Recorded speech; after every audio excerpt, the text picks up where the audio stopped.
Who said you need fancy equipment like a lift?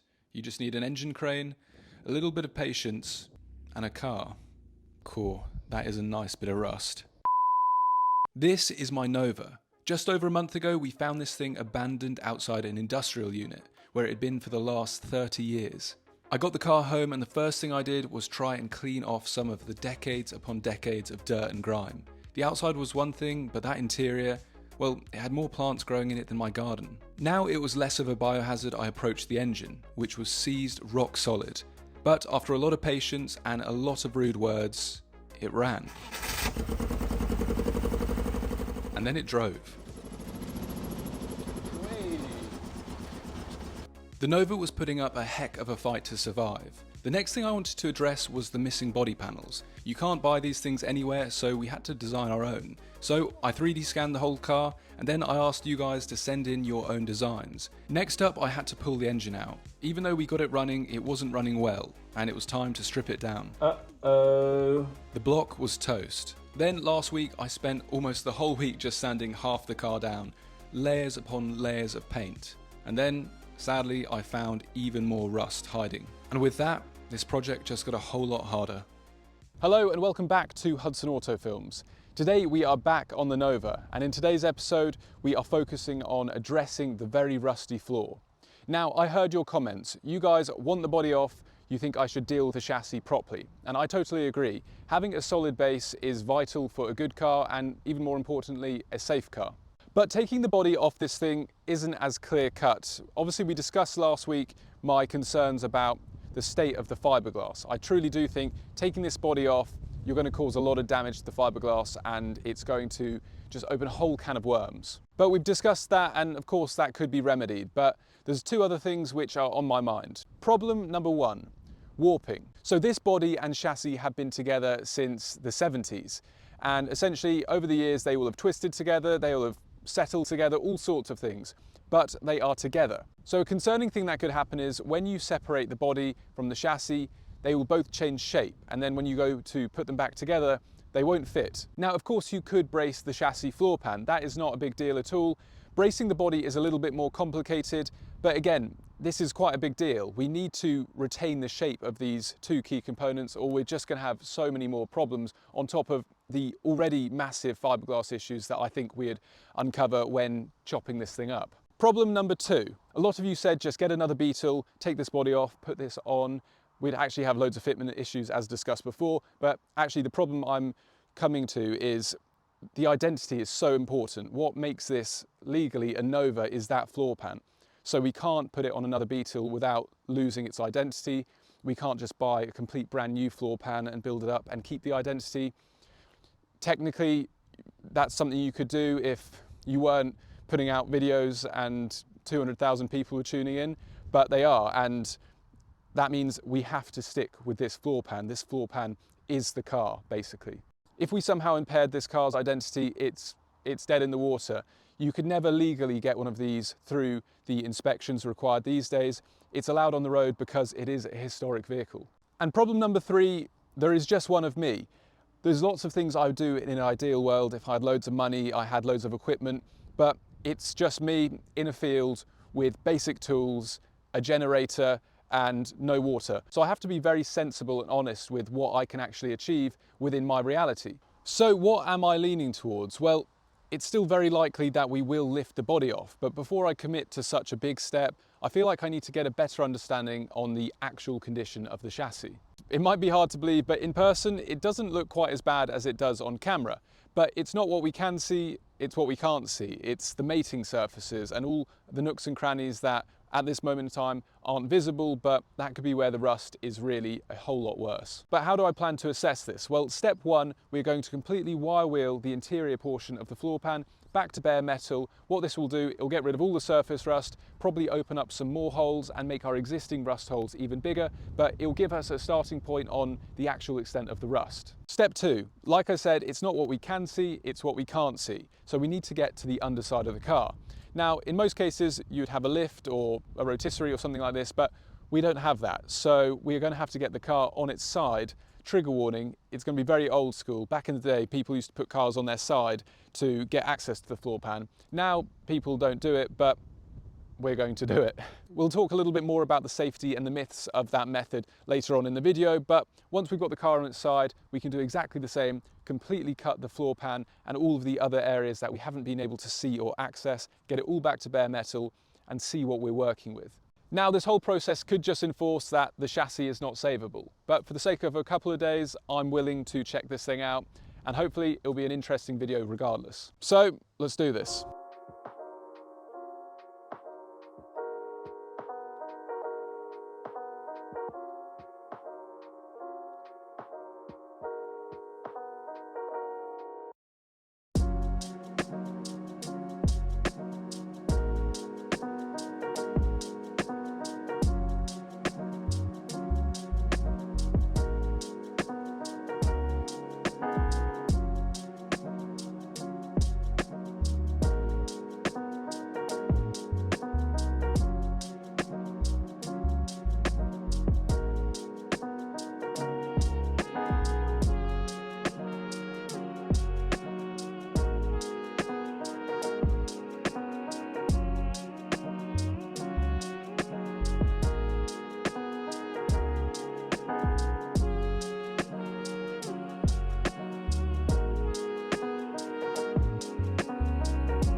As I continued to wire wheel, the history of the floor became more and more apparent.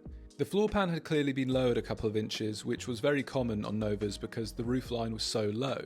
But the biggest thing was there was so many repairs on top of repairs. Things hadn't been properly cut out, panels had just been welded on top. That was that big piece I pulled out. That was just on top of an existing floor. What was left wasn't too bad, but that was the good side. This is the bad side. So let's see what we're left with.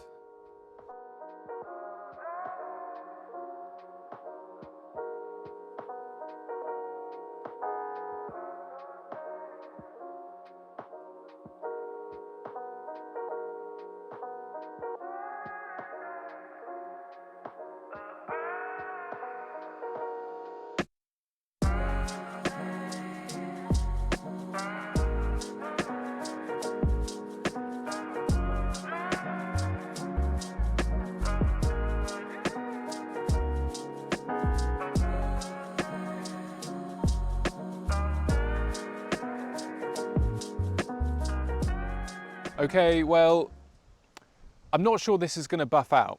I really did aggressively attack this floor. There was absolutely no point being gentle. I needed to see what metal was thick, what metal was thin, what metal surfaces we could weld onto if we were to repair it.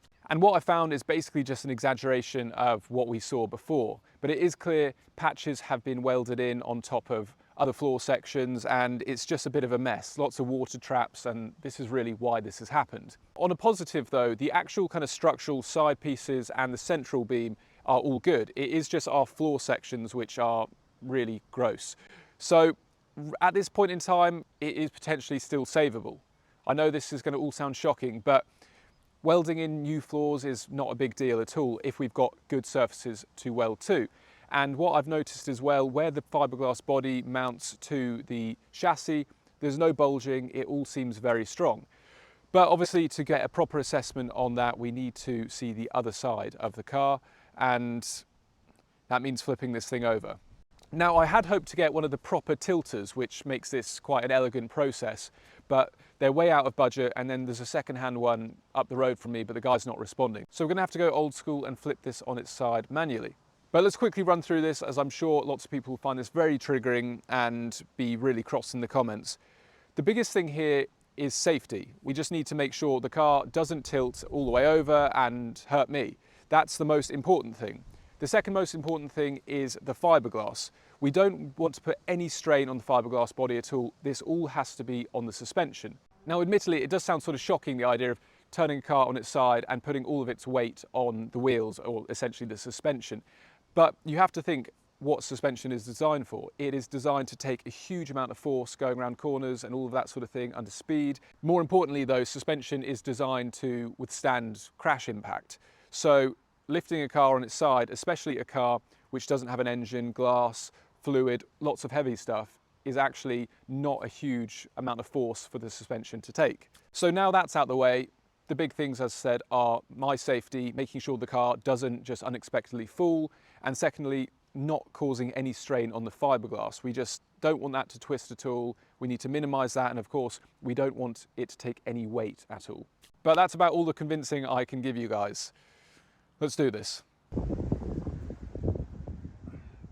As you can hear, it was a very windy day, which didn't fill me with confidence.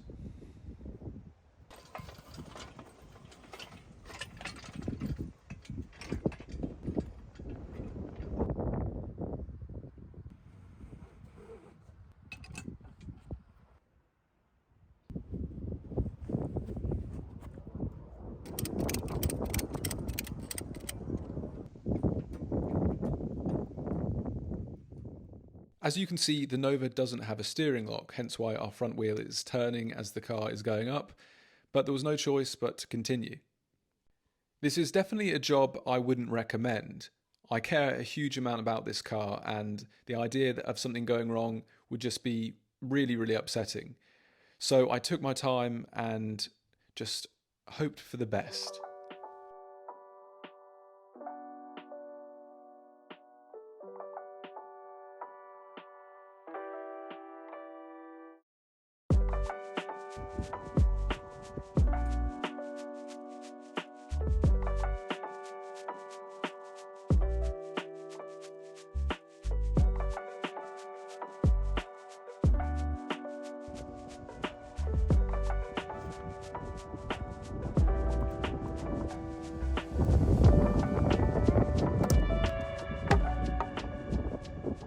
I needed to adjust the engine hoist as it had reached its maximum height, but those planks didn't work, so I had to call on Old Reliable.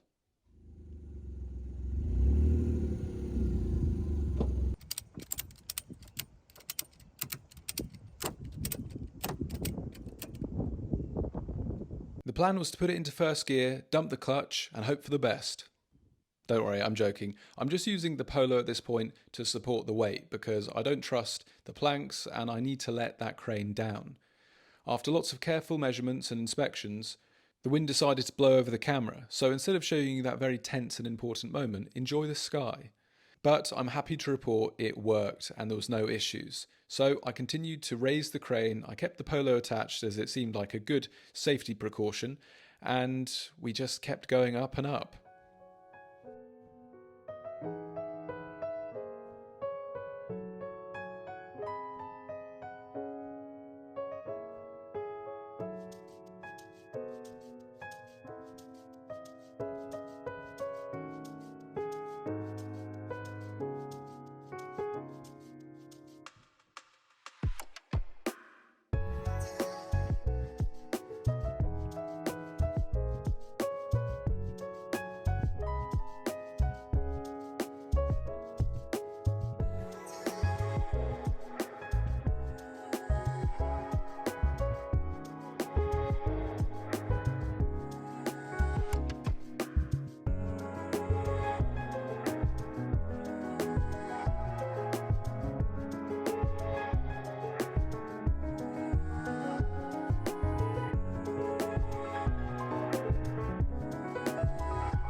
Okay, so it is the next day and I'm quite relieved as the car is still where I left it. It was a little bit daunting. Even though it is properly propped up and these are pinned into the ground, I did sort of fear that I'd come here today and it would be splat on its roof. But this is actually quite the sight, and that was quite the process. That might have looked like a 5-minute clip. I'm not sure how it's cut down, but that was about 3.5 hours very carefully lifting this up. There was just me and the engine crane, so I had to take it very slowly, not only for my safety, but to keep the car safe. And I'm pleased to say there's absolutely no fiberglass damage. Everything went perfectly. Amazingly, even without the supports, this is really, really well planted. It's sitting perfectly on these two spare rims I had, and yeah, it's not going anywhere. Before I show you what I'm sure you all would like to see, which is the underside of the car and the full extent of the rust, I would just like to quickly say, please do consider subscribing if you aren't. Right now, only 30% of viewers are actually subscribed to this channel. We've got so much excitement to come. So if you're one of the 70% of my viewers who are not subscribed, please do consider it. Anyway, I'm going to take you around and let's look at this rust. Okay, so here we go. This is such a strange and very cool sight. By the way, we do have supports, multiple supports to hold this up. I've removed them as it's very well planted and it keeps messing with the exposure. But on the good side of things, our main floor section is pretty good. You saw all of that from the inside. It's basically where our seats were mounted. It's sort of just started a hole and it's grown outwards. That's quite easy to remedy. What's less easy to remedy, or what we really need to explore, is what's going on in this corner. Basically, from what I can tell, we've got good metal from about here and here, sort of. So it's this corner is completely just gone. But what it really hinges upon is the good metal sort of in here that we can weld to. Now that is the question. So we're going to have to remove a portion of this front splitter, and this front splitter is part of the reason why the body is so hard to remove. So cutting that away is something we would have to do whether we repair the car in situ or take the body off. Another portion of fiberglass cutting we'll have to do is along this sill piece. That is what exposes basically the main mounting areas. They look really good from the inside, but yeah, the underside is really what will be telling. So basically we need to cut away this bit, see what we're working with, cut away all of this area, see what we're working with, and then this area is another one which is particularly nasty. Again, it's just in this corner. For whatever reason, the rust really is far worse on the driver's side. The passenger side, there's really very little. All of our mounting areas are good. We've got a bit of crustiness, but nothing significant at all. So yeah. So now it's time to investigate further. I'm probably going to start by just cleaning up what's accessible. Then we'll cut away some fiberglass and see what's lurking beneath. And yeah, just hit this thing really hard with a wire wheel and hope there's a chassis left.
Okay, it might seem a little bit ironic to be standing next to a chassis this rusty and being so pleased, but we're actually in a really good position.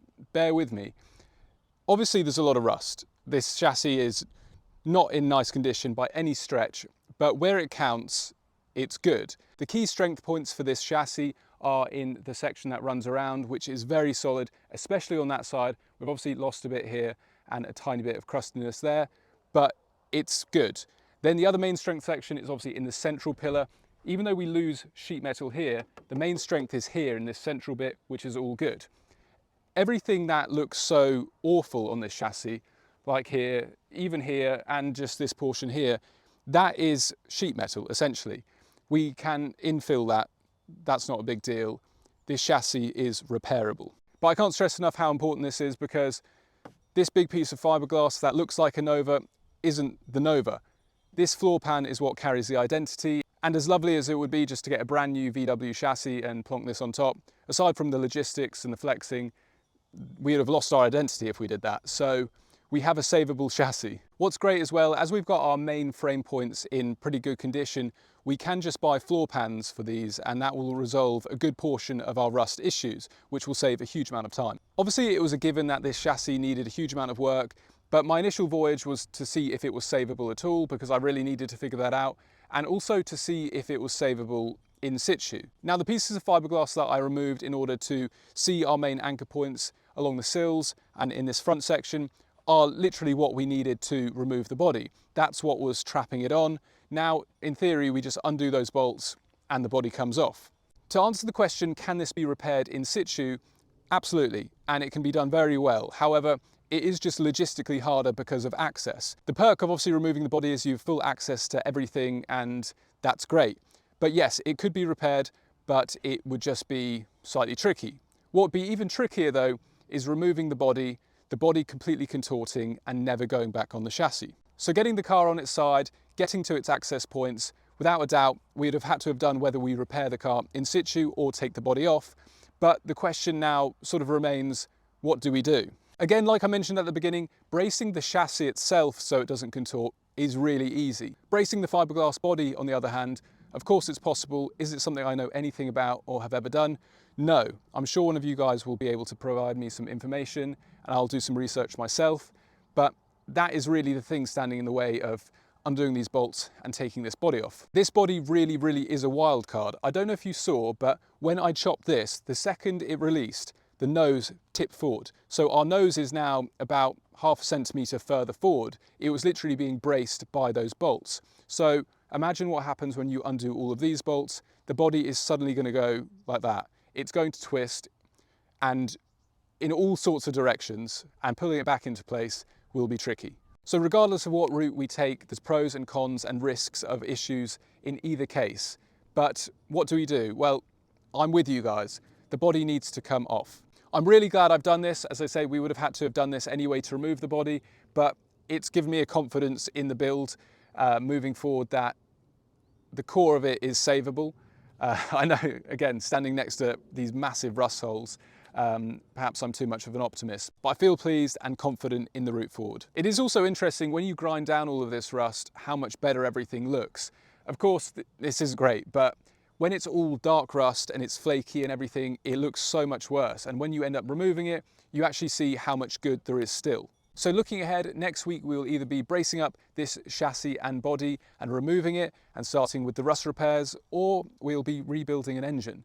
And it's not an engine you'd expect. So a huge amount of fun to come, so please do stay tuned. I'm so overwhelmed, I say this every week, but at all of the support this build has got, it really is amazing. I'm having such a great time and I'm so glad you guys are enjoying. Please do like, share, comment, subscribe, all of that sort of thing. Hit the bell icon. It really does help me out. And by doing that, you are literally making this restoration possible. If you'd like to support the channel further, please do check out my Patreon. It is linked down below.